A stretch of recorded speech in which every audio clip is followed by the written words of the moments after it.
एक बार की बात है, गौतम बुद्ध अपने शिष्यों के साथ एक छोटे से गांव में ठहरे हुए थे। वह गांव शांत और सुंदर था, लेकिन गांव में रहने वाले लोग अपने जीवन में अनेक समस्याओं का सामना कर रहे थे। उनमें से एक व्यापारी था जिसका नाम आनंद था। वह बहुत धनी था, लेकिन उसे जीवन में कोई संतोष नहीं था। वह हमेशा चिंता में रहता था कि कहीं उसका सारा धन और वैभव खो न जाए। इस चिंता ने उसे इतना परेशान कर दिया कि वह दिन रात चैन से सो भी नहीं पाता था। एक दिन आनंद ने सुना कि बुद्ध गांव में आए हैं और लोगों को जीवन के गहरे सत्य सिखा रहे हैं। उसने सोचा कि शायद बुद्ध उसे उसकी चिंताओं से मुक्त कर सके। वह बुद्ध के पास गया और बोला, भगवान, मैंने अपने जीवन में बहुत दौलत और वैभव अर्जित किया है, लेकिन फिर भी मैं कभी खुश नहीं रह पाया। मेरे मन में हमेशा चिंता और असंतोष बना रहता है। मैं जानता हूं कि मैंने कुछ गलत काम भी किए हैं, पर अब मैं अपनी शांति वापस पाना चाहता हूं। कृपया मुझे कोई उपाय बताएं। बुद्ध ने आनंद की ओर देखा। उनके चेहरे पर एक शांत मुस्कान थी। उन्होंने कहा, तुम्हारी चिंताओं का कारण तुम्हारे अपने कर्म हैं। जैसे कर्म तुमने किए हैं, वैसे ही परिणाम तुम्हें मिल रहे हैं। क्या तुमने कभी सोचा है कि तुम्हारी ये परेशानियां और असंतोष क्यों बढ़ते जा रहे हैं? आनंद ने सिर झुकाते हुए उत्तर दिया, भगवान, मैंने जीवन में बहुत से गलत काम किए हैं।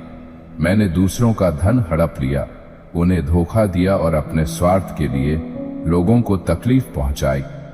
लेकिन मैं हमेशा यही सोचता था कि ये सब मेरे लाभ के लिए है। अब मुझे समझ नहीं आ रहा कि मैंने इतनी दौलत होने के बावजूद खुशी क्यों नहीं पाई।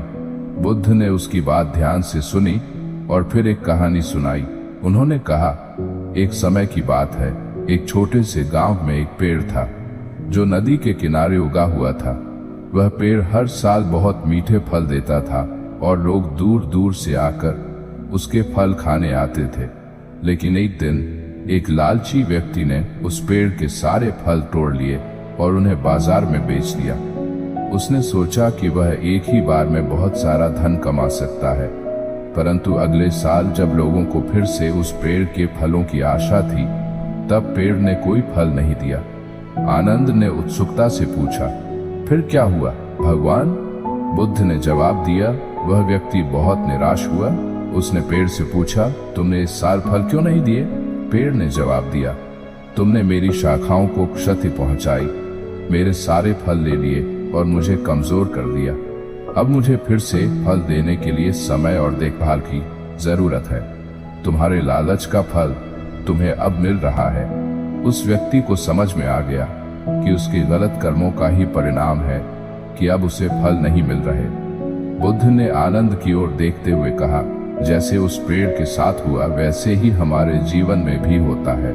जब हम गलत कर्म करते हैं तो हमें उसका परिणाम भुगतना पड़ता है, चाहे वह देर से ही क्यों न हो। लेकिन यह भी सच है कि यदि हम समय रहते अपने कर्मों को सुधार लें और सच्चाई, ईमानदारी और दया का पालन करें, तो हमारा जीवन बेहतर हो सकता है।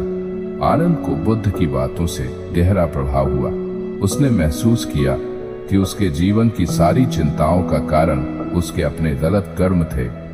उसने बुद्ध से क्षमा मांगी और संकल्प लिया कि वह अब से अपने कर्मों को सुधार कर दूसरों के साथ न्यायपूर्ण और दयालु व्यवहार करेगा। उसने अपने धन का उपयोग समाज की भलाई के लिए करना शुरू किया और धीरे धीरे उसने अपने भीतर शांति और संतोष का अनुभव करना शुरू किया। इस कहानी से हमें यह शिक्षा मिलती है कि हमारे जीवन के हर पहलू में हमारे कर्मों का महत्व है। हम अच्छे कर्म करते हैं तो हमें उसका अच्छा फल मिलता है, चाहे वह तुरंत ना मिले, और अगर हम गलत कर्म करते हैं तो उसका परिणाम भी हमें भुगतना पड़ता है। जीवन में सच्ची शांति और संतोष तभी मिल सकता है जब हम अपने कर्मों को सुधारें और दूसरों के लिए भलाई का मार्ग चुनें।